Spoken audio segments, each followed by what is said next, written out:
परीक्षाएं नजदीक आने के कारण, सत्र नजदीक आने के कारण हम ये 26 जनवरी का पर्व जो है वो ज्यादा हर्षोल्लास से नहीं मना पाएंगे। परीक्षाएं नजदीक आ गई हैं, बोर्ड की परीक्षाएं बिल्कुल नजदीक आ गई है। आप देखो प्री बोर्ड चल रहे हैं, आप लोगों के भी क्लास टेस्ट चल रहे हैं। थर्ड टेस्ट बिल्कुल पास आ गया है, 26 जनवरी के जस्ट बाद ही थर्ड टेस्ट है आपका। तो इन सबको ध्यान में रखते हुए 26 जनवरी को हम झंडारोहण का कार्यक्रम रखेंगे, फ्लैग होस्टिंग का ही कार्यक्रम होगा। उसमें 9:30 बजे का समय रहेगा। जो बच्चे विद्यालय के नजदीक हैं और दूरी के भी हैं, अगर वो सेल्फ आ सकते हैं 9:30 बजे झंडारोहण के समय तो आ सकते हैं। वाहन नहीं आएंगे, वाहन नहीं आएंगे, तो ये बात आप ध्यान में रखना।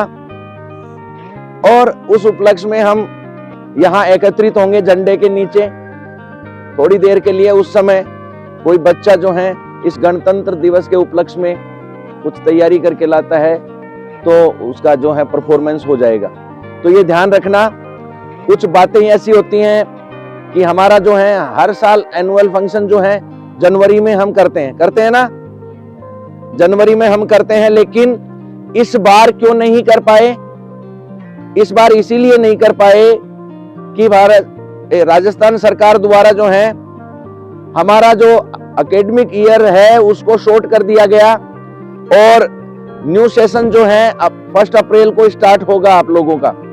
तो ये भी ध्यान रखना कि एनुअल फंक्शन हम अप्रैल में ही मनाएंगे।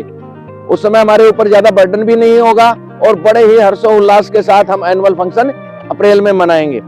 अच्छी तैयारी होगी। जो बच्चे पूरे वर्ष भर जिन्होंने अलग अलग गतिविधियों में भाग लेकर के अच्छा कार्य किया है, अच्छी पोजीशन प्राप्त की है, उन सबको वहां पारितोषिक मिलेगा। जिन बच्चों ने बोर्ड की एग्जाम में, पिछली बोर्ड की एग्जाम में अच्छी परफॉर्मेंस की, 90 से ऊपर या मान लो कि 85 से ऊपर जिन्होंने अंक प्राप्त किए हैं, उन सबको जो है वहां सम्मानित किया जाएगा। और इसके अलावा जो आपकी जो गतिविधियां होती हैं, सांस्कृतिक कार्यक्रम होते हैं अलग अलग प्रकार के सभी के बच्चों के, उन सबको जो है वहां उनकी परफॉर्मेंस होगी और उनको वहीं पर सम्मानित किया जाएगा। आप लोगों के पेरेंट्स भी आएंगे और अनेक मेहमान जिनको हम बुलाएंगे वहां एकत्रित होंगे।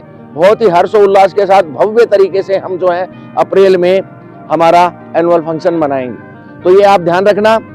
हमारी सारी एग्जाम हो जाएंगी, हमारा रिजल्ट आ जाएगा और मार्च में ही हमारा सारा काम हो जाएगा। 1 अप्रैल से जो है हमारा नया सेशन स्टार्ट हो जाएगा। अर्थात इससे पहले जो बच्चे बोर्ड में हैं बैठेंगे 5th क्लास वाले, यहाँ 8th वाले तो नहीं बैठे होंगे, नहीं है ना 8th वाले तो 5th वाले ध्यान देंगे। आपकी एग्जाम समाप्त होते ही आपको छुट्टी नहीं करनी है, आपको रेगुलर स्कूल में आना है। आप तुरंत ही अगली क्लास में बैठेंगे। कौन सी में? आपकी क्लास 6th हो जाएगी। आपको ये ध्यान रखना है, छुट्टी हम करेंगे जब सेशन खत्म हो जाएगा हमारा पूरा। नया सेशन अप्रैल में शुरू होगा, नया सेशन अप्रैल में शुरू होगा और 15 मई तक स्कूल चलेंगी। उसके बाद ही आपकी ग्रीष्मकालीन अवकाश शुरू होंगी। इससे पहले कोई छुट्टी नहीं होगी, ये आप दिमाग में बिठा लेना। अपने पेरेंट्स से कह देना कि कहीं आप ये प्लान बना लें कि एग्जाम खत्म होते ही हमें कहीं घूमने जाना है या कहीं दूर जाना है। कोई प्लान अभी मत बनाना। जो बच्चे इस समय जिस क्लास में हैं 1 अप्रैल से वो अगली क्लास में बैठ जाएंगे, उनकी एग्जाम भी हो जाएगी, उनका रिजल्ट भी आ जाएगा। 1 अप्रैल से नया सेशन हमारा शुरू हो जाएगा और कब तक चलेगा? 15 मई तक चलेगा। तो इसलिए, और सुनो, सबसे बड़ी बात यह है कि आप सोचेंगे सर नया सेशन चल जाएगा, पेरेंट्स को ये नाराज हो जाएंगे कि भाई अब 1 अप्रैल से ही ये तो फीस लेना शुरू कर देंगे। नहीं, आपकी फीस 15 मई तक की जमा है, आपका किराया 15 मई तक जमा है। आप भले ही नए सेशन में बैठ जाएंगे लेकिन फीस आपको जुलाई से देनी। कब से देनी है? आपको नई क्लास की फीस कब देनी है? तो इसलिए कभी पेरेंट्स को समझा देना अच्छी तरह से, कभी वो चिंतित हो जाएंगे 1 अप्रैल से ही जो है ये तो शुरू कर रहे हैं, फीस लेंगे। फीस आपकी जुलाई से शुरू होगी। इसलिए कोई बच्चा अनुपस्थित नहीं रहेगा। अपना माइंड सेट कर लीजिए। आपकी जो बोर्ड की एग्जाम है समाप्त होते ही स्कूल में आना है और अगली क्लास में बैठना है। 8th वालों की एग्जाम जैसे ही समाप्त हो जाएंगी उनको स्कूल में आना है और कौन सी क्लास में बैठना है? 9th में बैठना है। उनको बता दिया जाएगा ये। और आप भी ध्यान रखना, हमारा भव्य एनुअल फंक्शन कब होगा? अप्रैल में होगा, इसलिए आपको बड़े जोर शोर से उसमें भाग लेना है। बहुत अच्छे तरीके से अच्छी परफॉर्मेंस हम करेंगे। Thank you very much.